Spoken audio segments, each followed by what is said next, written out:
Hi, welcome to this video on the sidelines of our LuxHyVal meeting here in Bordeaux.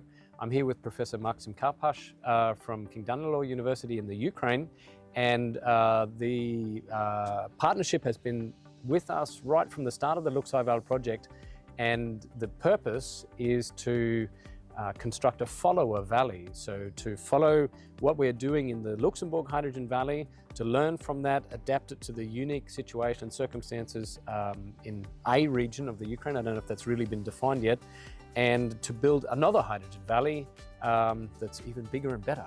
So let's start by you telling us a little bit about yourself and the university. So I work at the university, King Danylo, as you mentioned, in a city called Ivano-Frankivsk in the western part of the country. And yeah, my background is engineering and energy for 2 decades. And your university is actually involved not just in LuxHyVal, but actually a whole range of different European and especially hydrogen-related projects, Indeed, right? indeed. Like, we have a quite good expertise in energy. We work with the municipalities, with companies, Ukrainian, is it government-owned or the private ones?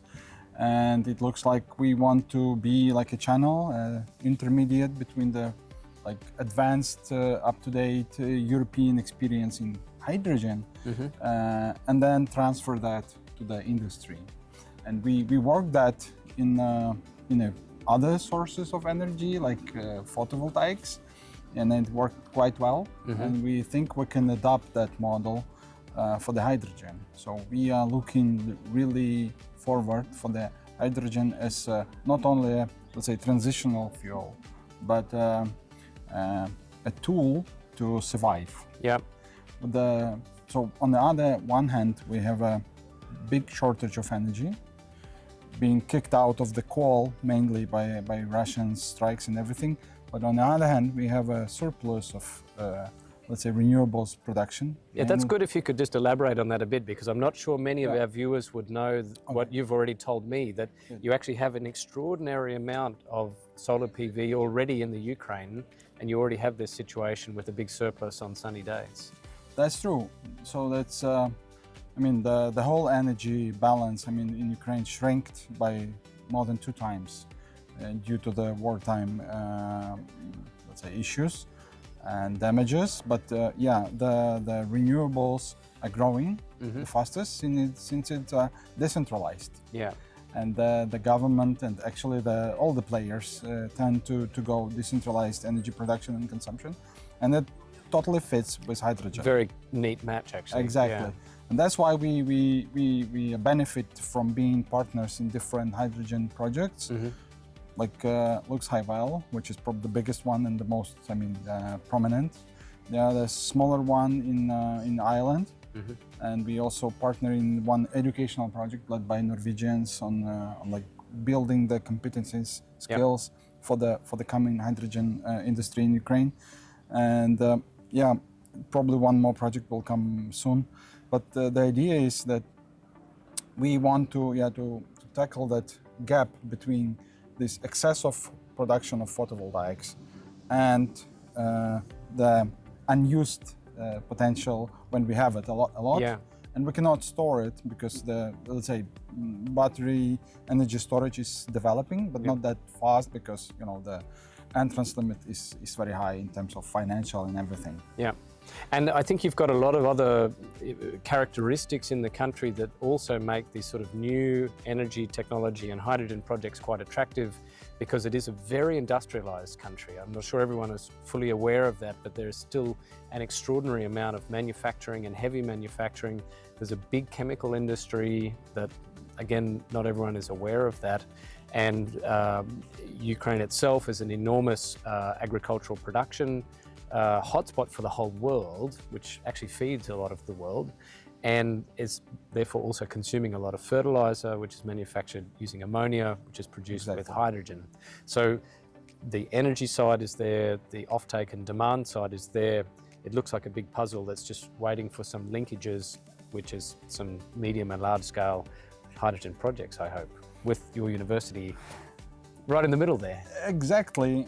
So we see, even since the project started, the whole situation has been changing on our eye witnessing.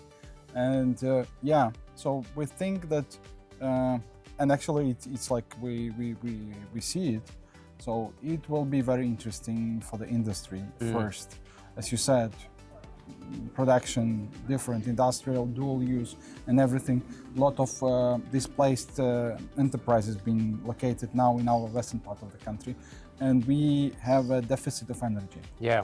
So it's, for example, it's now impossible to find the additional connection to the grid more than 1 megawatt. Yep.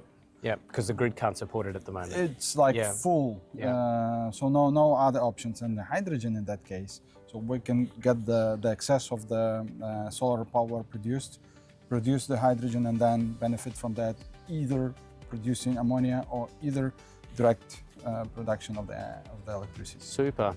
And just to finish the interview, you shared some really positive, optimistic vision for the entire energy system of the future, which is that some parts of the energy network in Ukraine is quite old and dates back to sort of Soviet times. But your vision as part of the reconstruction is not to replace the old with the old, but actually to skip that completely and rebuild what has to be rebuilt with state-of-the-art new technology. I think it's a wonderful vision. Exactly. So the adoption of new technologies when you are being pressed by the circumstances is faster than in a proper normal situation. Yeah, exactly.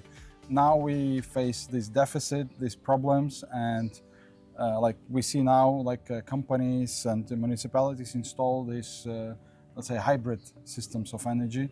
So we expect that the adoption of the hydrogen will be very fast.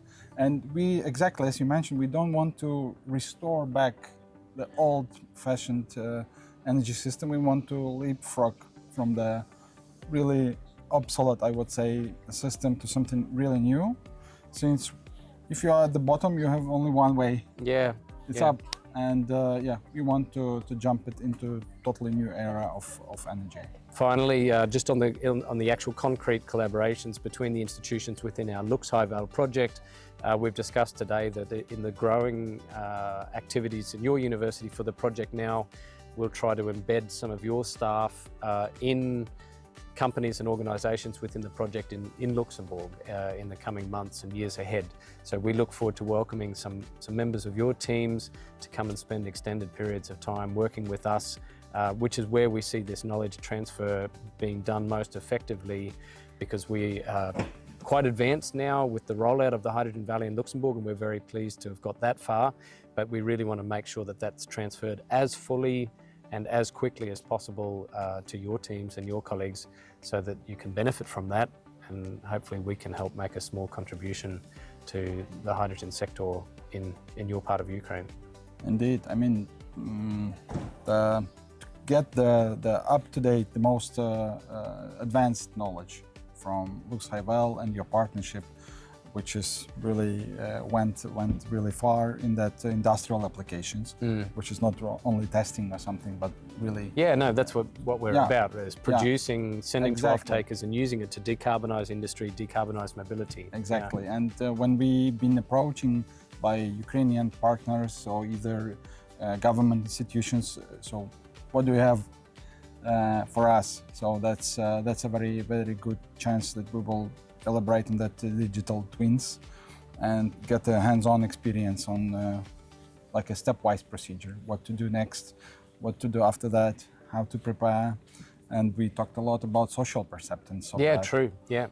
That's still some stereotypes within the society, even on the top level of the authorities. They still don't know what is that about. Well, we have to work on that, and we'll help you as much as possible to work with that. Maksym, thank you so much. Thank you, Bradley.